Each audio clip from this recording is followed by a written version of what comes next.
Hello Sangha, this is day 17, whenever you get here. It's not important that you do 17 days in a row, and actually what Indraji says often is that it should be like coming home. You know, your practice is not a boot camp. Mohanji says it's not a workout, it's a work-in. So let your practice come home, okay?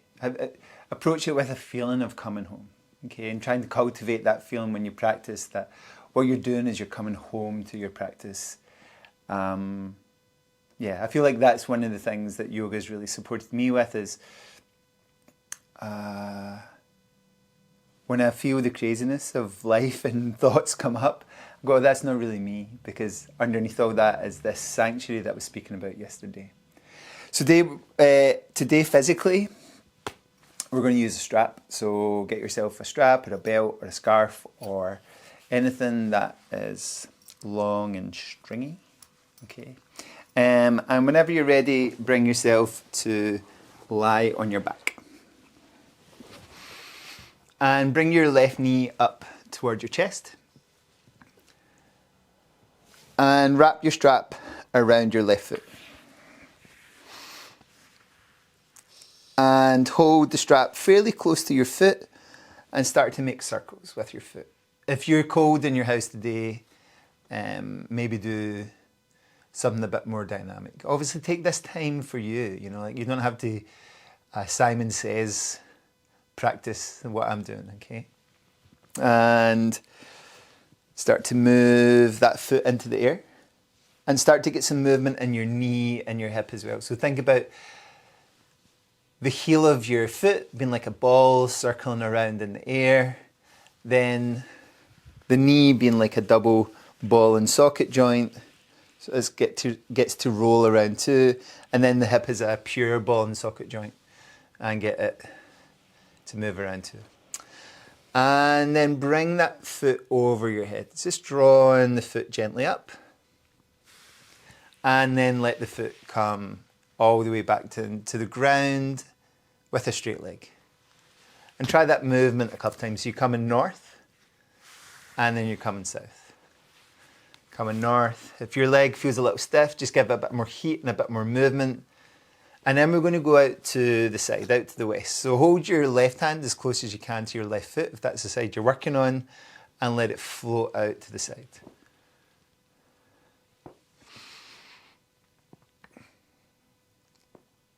And then draw it back up, okay? And let it float out to the side once again. And draw it back up, okay? It's better to straighten your opposite leg for this next part. And hold the strap with your opposite hand. Let your arm relax out to the side. And roll onto your right hip, letting your left foot come all the way out. I'm a bit limited by the window, but at home, let it come as far as you feel comfortable.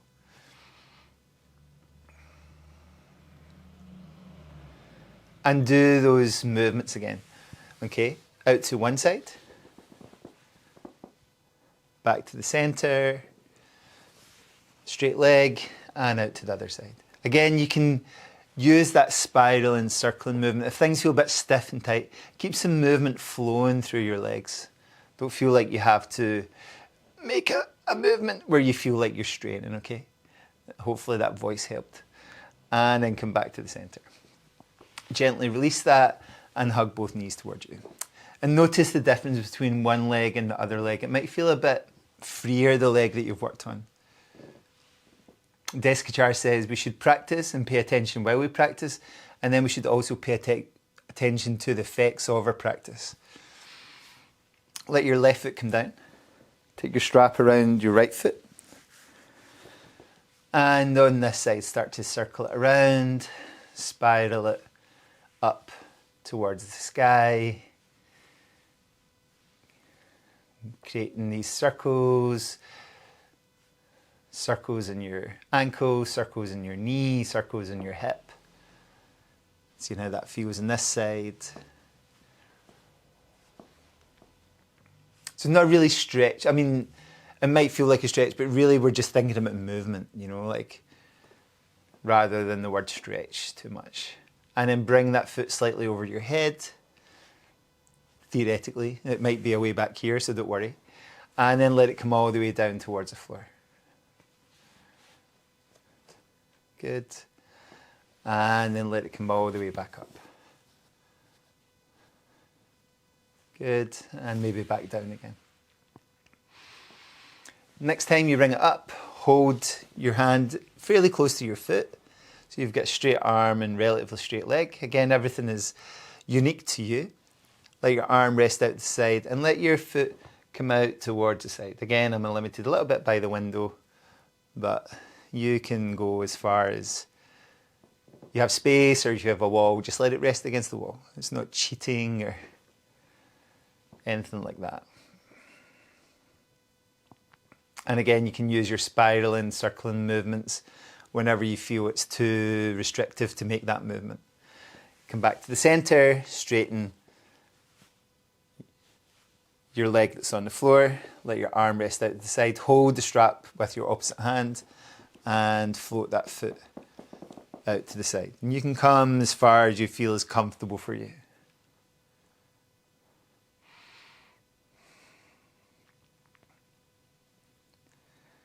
And go both sides one more time. So holding the strap in your right hand if it's your right foot and floating out to the side as far as you have room or as far as your body allows.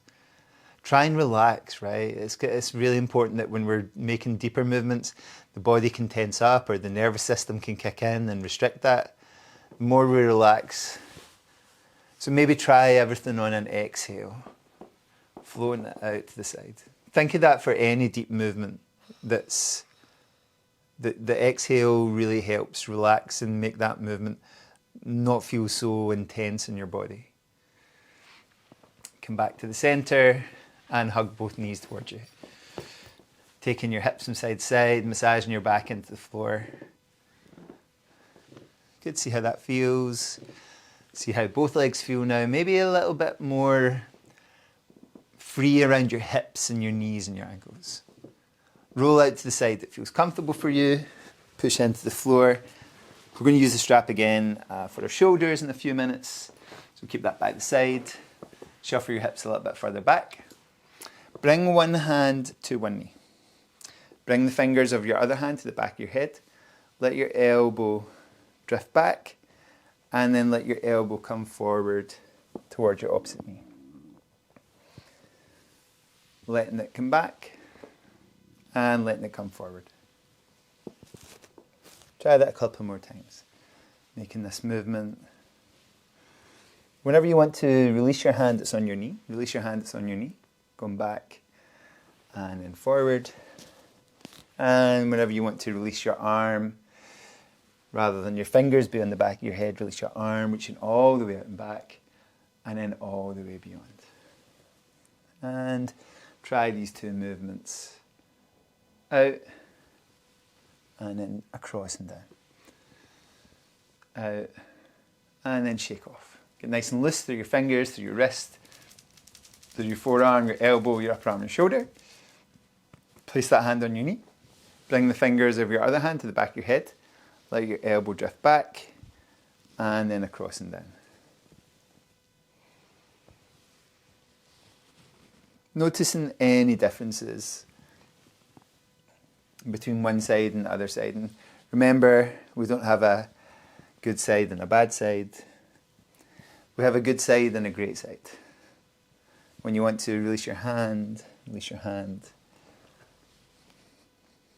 Good. And when you want to reach out, reach out. All the way back and all the way forward. And you can stay with one of these positions or change it or adapt it or mix it up. Whatever you feel your body would appreciate and benefit from. And take it out, shake off this side, shake off your fingers, your wrist, your forearm, your elbow, your upper arm, your shoulder, okay? And then roll out both shoulders. Switch your position to your hands coming forward, your knees coming to the center. And just lift and lay your hands, lift and lay your knees And then make some cat and cow movement here. So let's get some movement through our spine.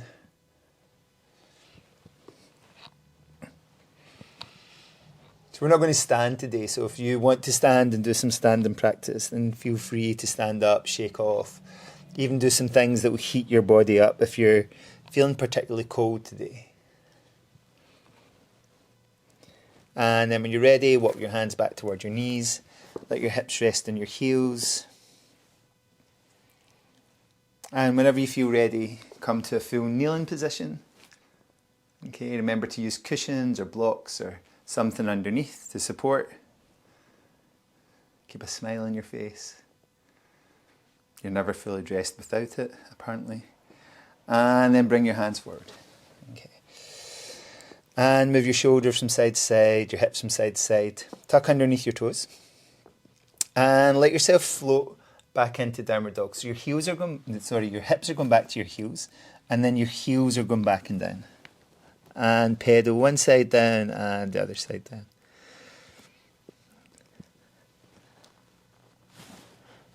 Maybe looking underneath one armpit and then underneath the other armpit. Gently from side to side. Come up on your toes. Inhale, lift your left leg. Land your left foot outside your left hand. Sink your hips, turn to your left leg, inhale up with your left hand. Exhale, let it come down. Back into downward dog. Come up on your toes, inhale, lift your right leg. Land your right foot outside your right hand. Turn to your right leg and inhale up with your right hand. And exhale down. When you want to, take that back into downward dog. And again, pedal it out. You can do that one more time if you're like, that was really helpful and useful for me, taking a foot forward and lifting the hand beside it. See if you can take a little hop forward into a squat. Like a little frog. And when you get to your squat position, leave your right hand on the floor and inhale up with your left hand. Exhale, let it come down. Inhale up with the other hand. And exhale down. One more time either side. So reaching up and down, reaching up and down. Good. Let your elbows rest on your knees and your knees go from side to side. Even if you're somebody who squats with their heels down, specifically lift your heels up for this part so you can move them from side to side. And that works into the mobility of your feet. And then let your weight come back. Find a comfortable seat. And we're going to do some shoulder mobility movements with the strap. This is really, it was a bit revolutionary for me actually, because I used to get shoulder pain on the bike after a couple of hours if I was out riding. And this really changed the nature of my relationship with my shoulders. So holding your strap, if you've got one, if you're using the strap like a yoga strap, hold the metal part. If you're holding a belt buckle, hold that in your hand. If it's a tie or a scarf, or I think my friend Karen's son once used a shark. So if you're using a shark, not a literal shark, a stuffed toy. Take your arms up and let them come down, okay? And then come up and behind. And try that a few times, that movement. Up, forward and down. Up and back, okay? Try and make it feel pleasant, you know, like the shoulder is a fairly loose joint. It's supported mainly by the musculature around it and the soft tissue around it. So it's good to get it moving, but it's also good to keep it quite strong as well. Good. And then double up your strap. And bring your hands closer together. And bring your arms up and slightly back. Take one hand down, take the other hand down, bring the first hand all the way up and over. Okay. Bring both hands up, bring one hand down, bring the other hand down, bring up and over. Okay. Try that one last time. both arms up, feel that resistance. Bring one hand down, other hand down. First hand comes all the way up and over. And roll through your shoulders. Okay. And then we'll try that on the other side. So both arms go up, one hand comes down, other hand comes down, up and over. Both arms go up, one hand down, other hand down, up and over. Okay, last time. Both arms go up and back, one hand down, other hand down. First hand up and over. Good. There's more to this sequence and we'll do it again later in the month. So we're going to do a little breathing practice. We're going to keep it very gentle, okay? But I want to introduce slightly restricting your breath, okay? We can do that with Ujjayi breathing, ocean breath, or victorious breath. It has many names. But we're going to do it by slightly, by using our thumb to close off one nostril, okay? But before we do that, take a couple of slow breaths in and out through both nostrils, okay?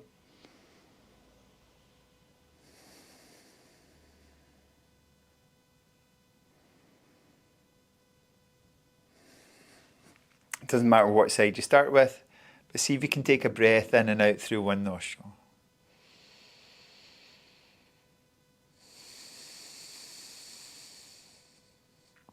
And then in and out again through both nostrils. Now if that feels, when you closed off one nostril, suffocating in any way or really uncomfortable, you don't do it, okay? You wait till the practice allows it, okay? If it felt okay for you, you can bring up your other thumb and close off the other nostril and take a breath in and out through the open nostril.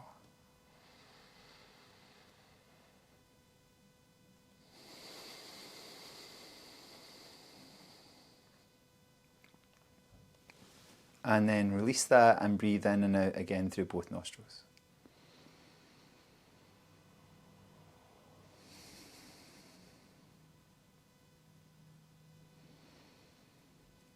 Now if that felt okay, feel free to do it again, okay? If it felt too uncomfortable in any way, then breathe in and out through both nostrils till your nasal passages really open up as we more and more spend time breathing in and out through our nose.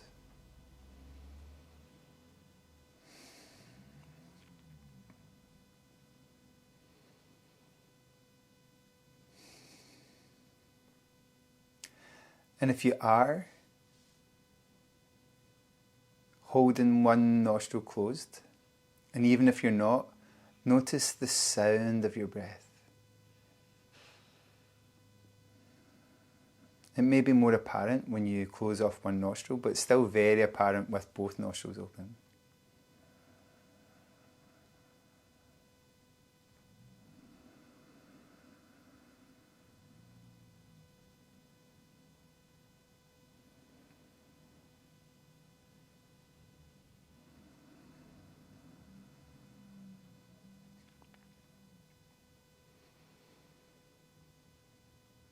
So pay attention to the flow of your breath, the sound of your breath, the aroma of your breath.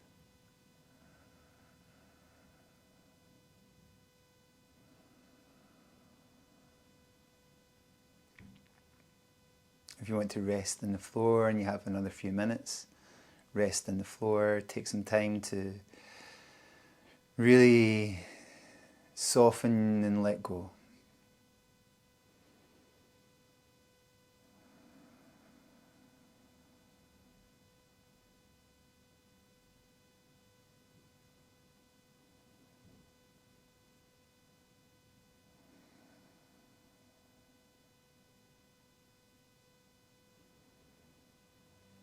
And if you're in a seated position and you're ready to bring your practice to a conclusion, start to move your fingers, your toes, maybe have a A gentle stretch up in the way that Thompson would stretch when he wakes up. He'll have a stretch here and stretch there. He'll do down dog, up dog. He'll move his body around in ways that feel good naturally for him.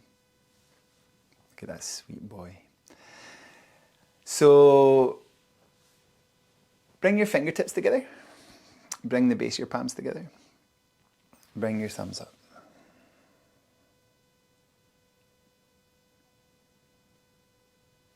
Thank you for your practice. I'll see you tomorrow. I have a plan to come back to the 8 limbs and finish the niyamas before we get to asana, pranayama, pratyahara, dharana, dhyana, samadhi. Okay. Thank you very much.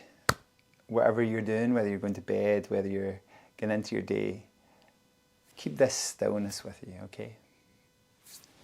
Om Shanti, Shanti, Shanti.